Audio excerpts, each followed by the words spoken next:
This is Optimal Health Daily, episode 903. 5 Ways Yoga Can Make You Stronger by Abi Carver with RomanFitnessSystems.com. And I'm your host and narrator, Dr. Neil Malik. A very happy new year to you and welcome back to Optimal Health Daily, where I read to you from popular health and fitness blogs to help you optimize your health. Welcome to 2020. I hope you had a very safe and happy New Year's Eve. At some point today, you'll probably think about your New Year's resolutions.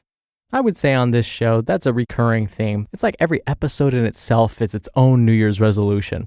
Now, I wish I could say I had planned this, but, on Wednesdays, I usually give you a little bit of inspiration, and today is Wednesday, so I'm going to do that, but it just so happens that the timing is perfect since it's a new year, so let's start the new year off with some inspiration.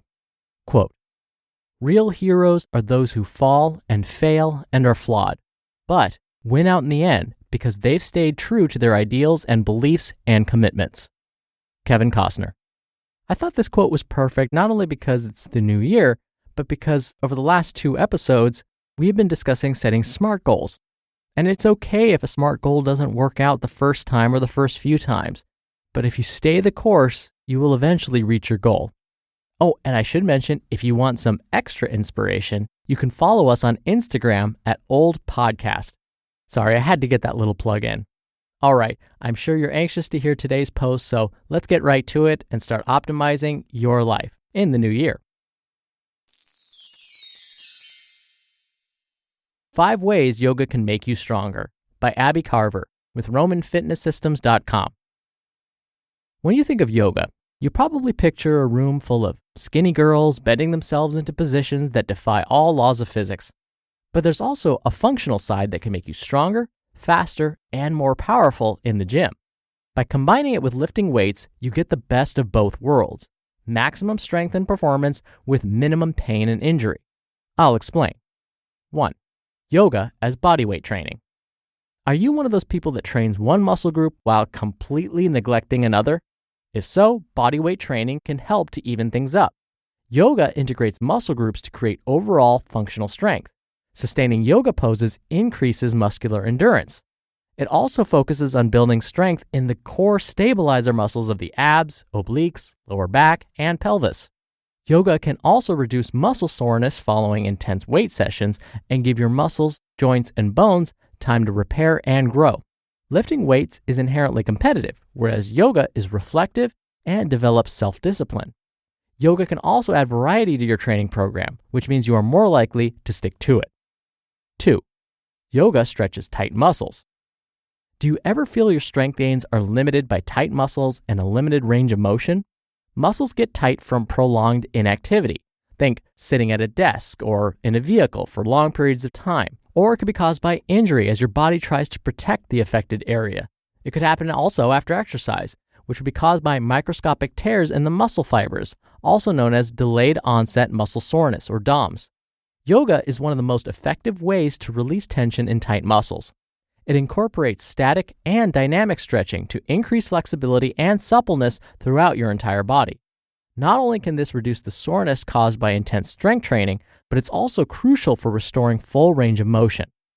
Unlike our hunter-gatherer ancestors, we no longer bend, stretch, and move sufficiently throughout the day to keep our bodies optimally healthy.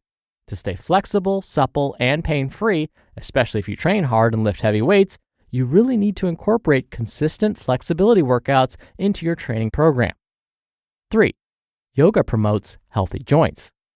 Lifting weights strengthens the muscles and ligaments surrounding the joints, keeping them stable and efficient at absorbing impact. However, this can be too much of a good thing, and that's where yoga comes in. Firstly, moving through the poses circulates synovial fluid to the joints, which allows the bones to glide over each other without friction. This fluid also delivers nutrients and oxygen to the cartilage, which, unlike other body tissues, does not have its own blood supply. Secondly, yoga improves range of motion because the sequences are so varied. In each workout, you move through every plane of motion, bending forward, backward, side to side, rotating, and even going upside down. 4. Yoga trains balance. We're always hearing how core training is crucial for building strength, and essentially it all comes down to balance. Yoga balancing poses build deep core strength, improves joint stability, strengthens neural networks that control coordination, enhances body awareness, improves agility and reaction time, and builds stamina and perseverance. The result of these neural and muscular adaptations improves movement efficiency. Essentially, you can create the same amount of force with less effort. 5. Yoga increases breath efficiency. Breathing is not really something that we focus on in the gym, but it can make a huge difference. In yoga, you start each session by taking several deep breaths in and out through the nose, allowing your chest and abdomen to rise and fall. This encourages you to focus on your breath and trains you to use your full lung capacity. During the sequence, when it feels challenging to hold a pose or your muscles feel uncomfortably tight, slow down your breath and you'll find that you can stay in the position longer as you go deeper into the stretch. When you think you've reached the point of failure, deepen your breath and see if you can dig deep and add one more rep to your set. You just listened to the post titled 5 Ways Yoga Can Make You Stronger by Abi Carver with RomanFitnessSystems.com. Dr. Neal here for my commentary. I often get asked whether yoga counts as body weight training, and my response is always yes. Yes, but. Meaning, yes, it counts, it's great, but I always encourage clients to incorporate some real resistance training as well, where they're using actual weights. But yes, it does count, and for all the reasons that were just mentioned. I was one of those who thought yoga was just a fad, it's not going to really do anything for me, and then I completely ate my words when I took a yoga class. Now don't get me wrong, I didn't enjoy the class right away, but I stuck to it mostly because I already paid for it in advance and didn't want to waste the money.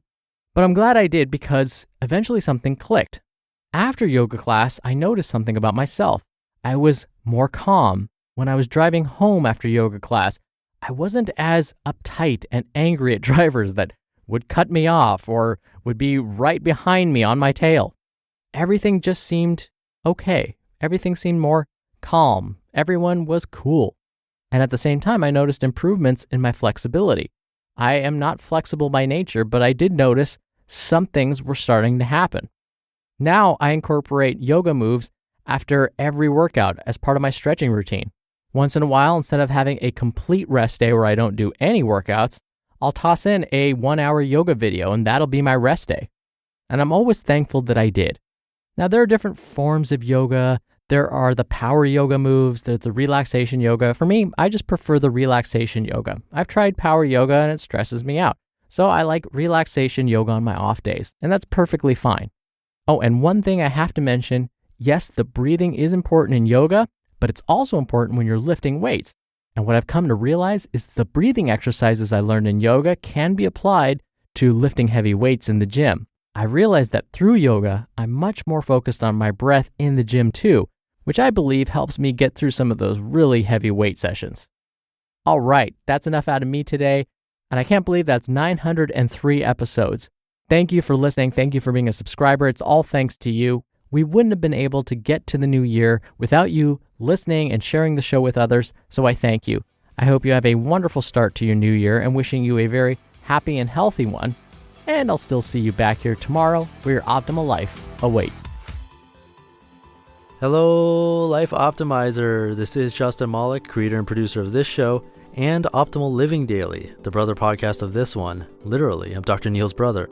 If you like the format of this show, you'll love Optimal Living Daily too, where I also read to you from blogs, but cover other topics like personal development, finance, and minimalism from bloggers like Derek Sivers, The Minimalists, Zen Habits, and many more. So for more amazing content read to you for free, come subscribe to Optimal Living Daily too, and together we'll optimize your life. You've been listening to Optimal Health Daily. Be sure to hit the subscribe button to stay up to date on each new episode, and head to oldpodcast.com. That's oldpodcast.com for a free gift, as well as more actionable tips and resources to help you maximize your potential. Thanks for joining us, and remember, your optimal life awaits.